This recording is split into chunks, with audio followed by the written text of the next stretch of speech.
It has been suggested that I put together a tutorial on building a website. So, let me outline the steps that one needs to take if you're going to build a website. And after I get that outline settled in your mind, I'll go back and cover the details of each of these. First, you need to pick a domain name. A domain name is something like www.microsoft.com. I don't think you can have that one. It is also something like www.hankdrayton.org. I don't know if that one exists. It's also something like www.visitprinceville.com. That is the domain name that I picked for my website. After you get the domain name picked, you've got to find a place to host that domain name. That is a company that puts lots of things on the internet, and for a fee, they will put your eventual page on the internet under that domain name that you have picked and probably bought from them.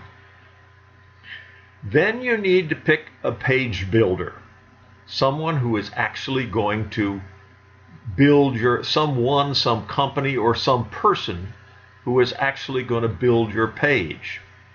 And if you pick some company to be both probably the host of your domain name and to be the company that provides the engine that builds your page, then you need to build your page using their engine.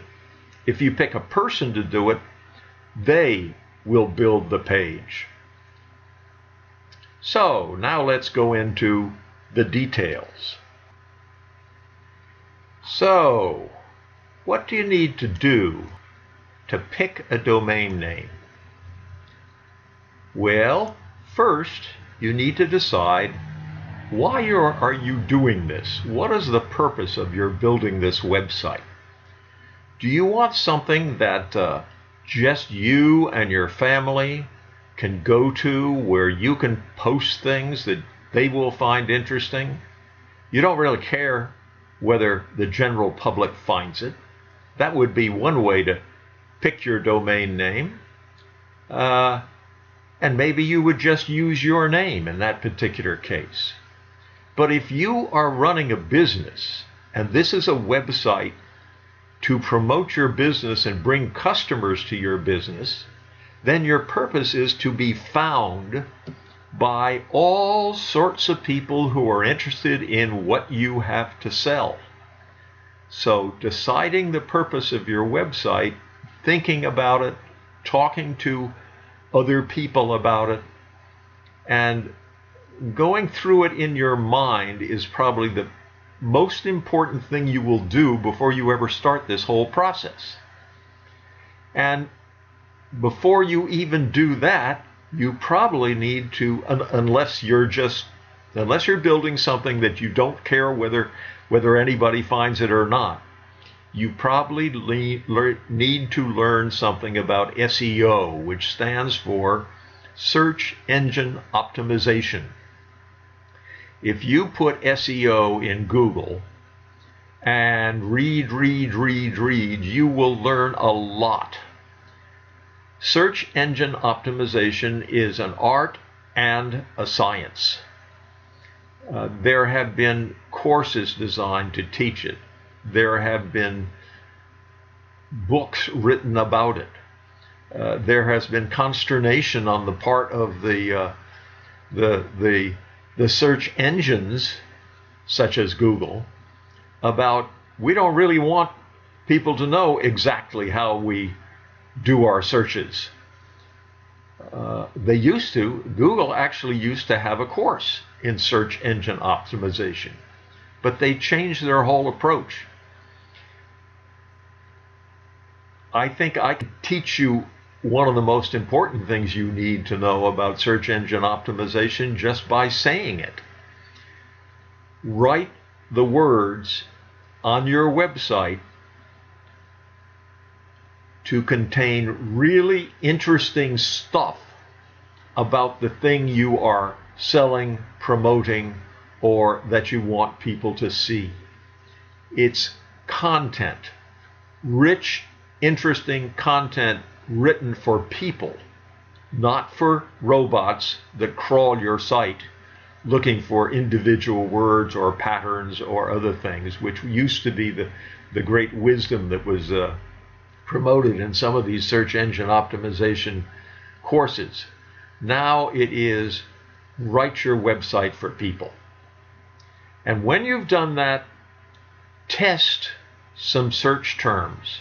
There are places on the internet that you can go to test the search terms and find out what likelihood, if you have certain words in your website, what is the likelihood that someone searching for your thing will find it? It is a subject that you should become somewhat fluent in before you pick your domain name, because the domain name will govern some of the results of searches. Let's talk a little more about picking a domain name.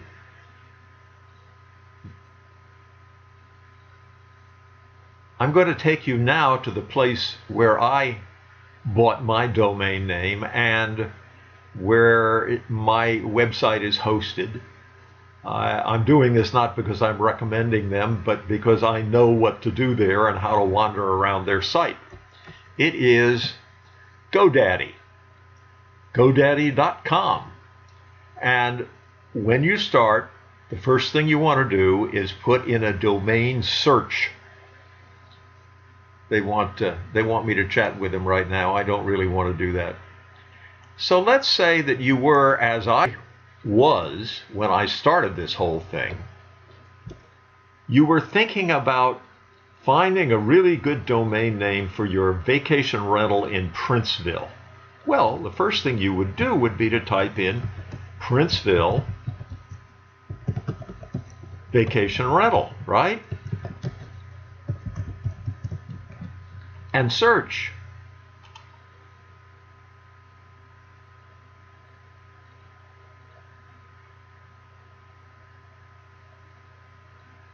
Sorry, PrincevilleVacationRental.com is taken.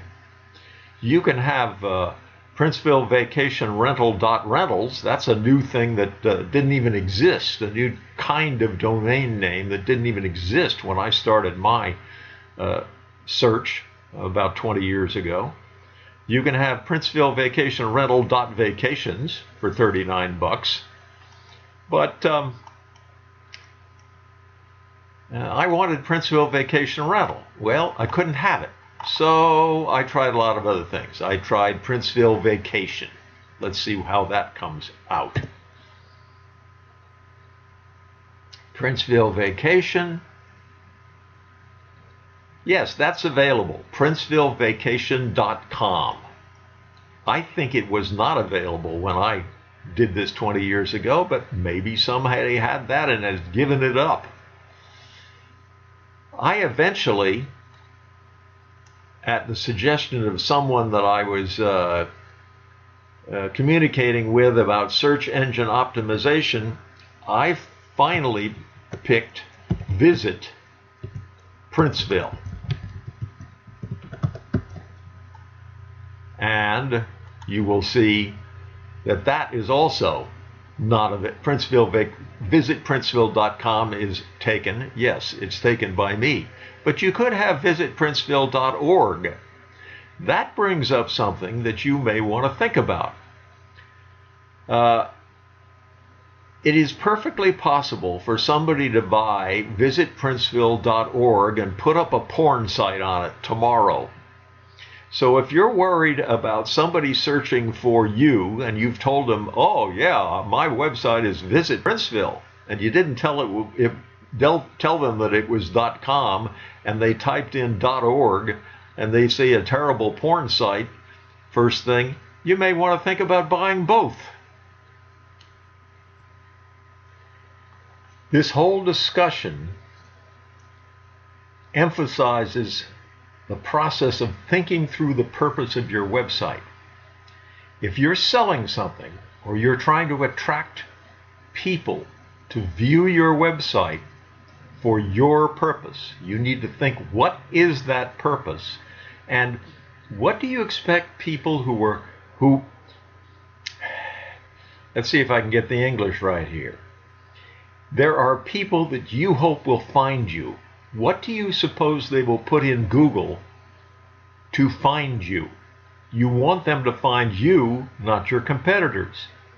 You want them, certainly, if you're selling scarves, you want them to find you when they put in buy scarf on Google. So this whole process of picking your domain name is a sort of a work back from the final result that you want to what you expect people to be doing before you ever pick that domain name. So let's say that you've now picked a domain name. What do you do next? Well, for you to actually have a website, someone has to host the domain name. They have to put something up on a server that your domain name will point to and go to. Here's a good article about that, which I found by Googling hosting a domain name. And it says, when setting up your first website, it's not uncommon to get confused between the idea of domain name registration and web hosting. And they talk about how your website appears on the internet. The files need to be uploaded to a server. This is not free. Neither is getting the domain name. There's some costs in here. And you can purchase domain names anywhere, but it's convenient to buy the domain and set up the hosting in the same location. That's what I did. I went with GoDaddy. WordPress is another place where websites can be built, and a lot of people like WordPress. Here are some places where you register your domain name, which you need to do, and GoDaddy is one of them. So I would suggest that you learn a little more about this by Googling hosting a domain name and reading this article and the others that you will find there. Here's another set of websites, or a set of websites that you should look at. I found this one by putting in build a website to Google, and I've got lots of ads. Google will talk about get a name and create a site on Google. Down here is GoDaddy, build a website today. These are ads. Here are more ads, these top three. And then there are all sorts of other places where people will either help you build a website or tell you how to build a website or sell you a website builder so you can build your own. And I imagine that if I had put up here, have a website built, that I would get lots of people who are advertising that they would love to build your website for a fee. And that is what I mean by when you pick a page builder, which is either yourself or someone you hire, you get lots of choices. So finally, you get to build your page. How do you do that? Well, the only way to learn how to build a web page is to start to do it yourself. It takes a while. I think the from the time I started until I had a web page that I was reasonably happy with was probably a couple of months. And I worked at it pretty hard. You have to know how to copy and paste. You have to know how to upload photos. You have to know how to follow directions. It's not easy, but it's also not rocket science.